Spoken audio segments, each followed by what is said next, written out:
Friends, कैसे हैं आप लोग। My self advocate Manibhushan Kumar. आज हम डिस्कस करेंगे लोक अदालत के बारे में।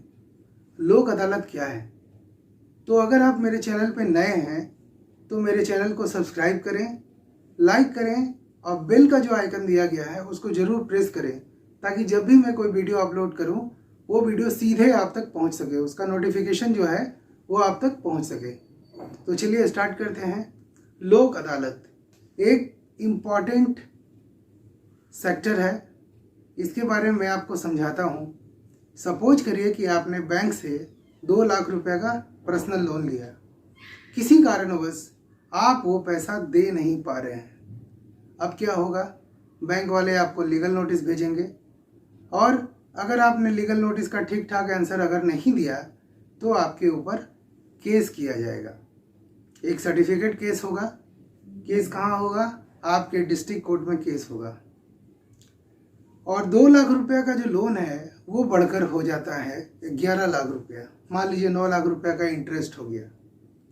अब तो और आप फंस गए कि 2 लाख रुपया प्रिंसिपल है, 9 लाख रुपया जो है इंटरेस्ट है, सब मिला के 11 लाख रुपया आपको पे करना पड़ेगा। तो इस समस्या से निपटने का एक ही तरीका है कि आप इस केस को लोक अदालत में शिफ्ट करवाएं।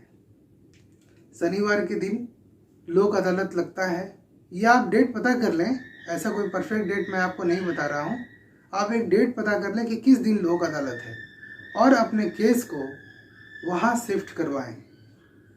पहली बार लोक अदालत जो है वो गुजरात में लगा था 1982 में। होता क्या है कि बहुत सारे केस होते हैं, सिविल केस होते हैं, क्रिमिनल केस होते हैं, मैट्रिमोनियल केस होते हैं।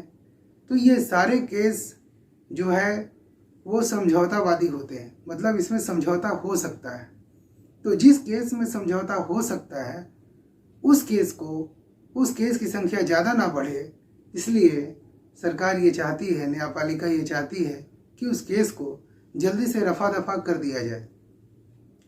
और ऐसे भी कहा गया है कि अगर न्याय करने में आप देरी कर रहे हैं, इसका मतलब न्याय के इनकार के समान है। यानी कि जस्टिस में अगर किसी भी व्यक्ति को डिले होता है तो समझ लीजिए कि वो जस्टिस ही नहीं है, वो अनजस्टिस है। इसीलिए हमारी सरकार ने लोक अदालत का गठन करवाया, न्यायपालिका ने लोक अदालत का गठन करवाया। और जिन लोगों का कंपाउंडेबल ऑफेंस है, मैट्रिमोनियल केस हो गया, सिविल केस हो गया और क्रिमिनल नेचर के भी कुछ केसेस हैं, उसको भी हम लोग समझौता करके ख़त्म कर सकते हैं। इसीलिए लोक अदालत बनाया गया है।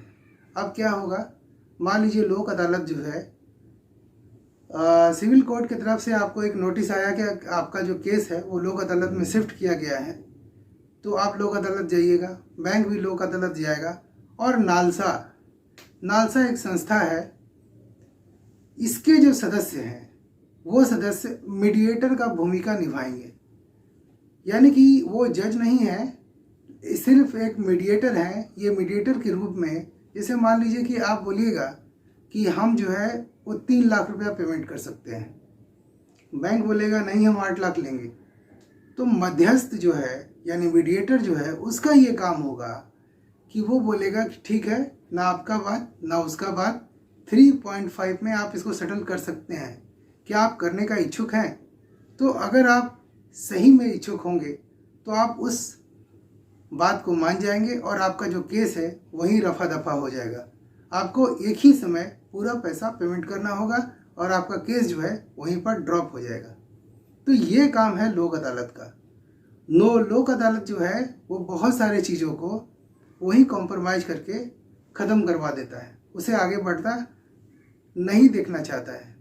क्योंकि जैसे जैसे केस की पेंडिंग होने की संख्या बढ़ेगी तो वो हमारे न्यायपालिका के ऊपर एक बोझ जैसा होगा। इसीलिए चूँकि इस सब केस में कुछ है नहीं, कॉम्प्रोमाइज़ करके ख़त्म किया जा सकता है, इसीलिए इसको सबसे पहले प्राथमिकता ये दिया जाता है कि इसे ख़त्म कर दिया जाए। इसीलिए लोक अदालत का गठन किया गया है। लोक अदालत में क्या होगा, अगर आपने एक बार लोक अदालत के डिसीजन को मान लिया और वहाँ अगर डिसीजन हो गया, उसके बाद ना आप हाई कोर्ट जा सकते हैं, ना आप सुप्रीम कोर्ट जा सकते हैं, ना अपने डिस्ट्रिक्ट कोर्ट में अपील कर सकते हैं। लोक अदालत का जो फैसला है वो आखिरी फैसला है।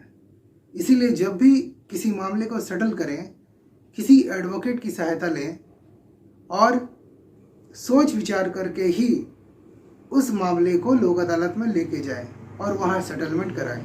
क्योंकि एक बार अगर वहाँ डिसीजन हो गया, फिर ना सुप्रीम कोर्ट में आप अपील कर पाइएगा, ना हाई कोर्ट में अपील कर पाइएगा, ना डिस्ट्रिक्ट कोर्ट में अपील कर पाइएगा। ये एक बाइंडिंग होता है जिसे आप तोड़ नहीं सकते हैं। अब हम नेक्स्ट जो टॉपिक पे बात करने वाले हैं कि लोन, अगर आप लोन डिफ़ॉल्टर हैं, फैमिली केस है, प्रॉपर्टी रिलेटेड केस है, मैट्रिमोनियल केस है, पिट्टी ऑफेंस केस है, तो इसको भी आप लोक अदालत में शिफ्ट कर सकते हैं। नंबर 1 कौन सा case? Matrimonial case, petty offence case, property related case, family case, ये सारे को सिविल केस, क्रिमिनल केस में कंपाउंडेबल केस, यानी कि जैसे कुछ सेक्शन ऐसे होते हैं जो समझौतावादी होते हैं, जिसको समझौता करके ख़त्म किया जा सकता है।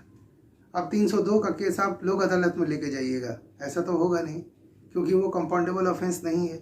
तो जो समझौतावादी ऑफेंस है उसी को आप लेकर के लोक अदालत में जा सकते हैं और वहाँ अपना केस को रफा दफा करवा सकते हैं। अब नेक्स्ट वीडियो जो मैं बनाऊंगा उसमें ये बताऊंगा कि कौन कौन से ऐसे केस हैं जो लोक अदालत जाने के काबिल हैं। तो आप मेरे चैनल को देखते रहिए, इसे सब्सक्राइब कीजिए, लाइक कीजिए, ताकि मैं इसी तरह की इंटरेस्टिंग वीडियो सिर्फ आपके लिए बना करके लाता रहूं। आज के लिए इतना ही। Thank you. जय हिंद, जय भारत।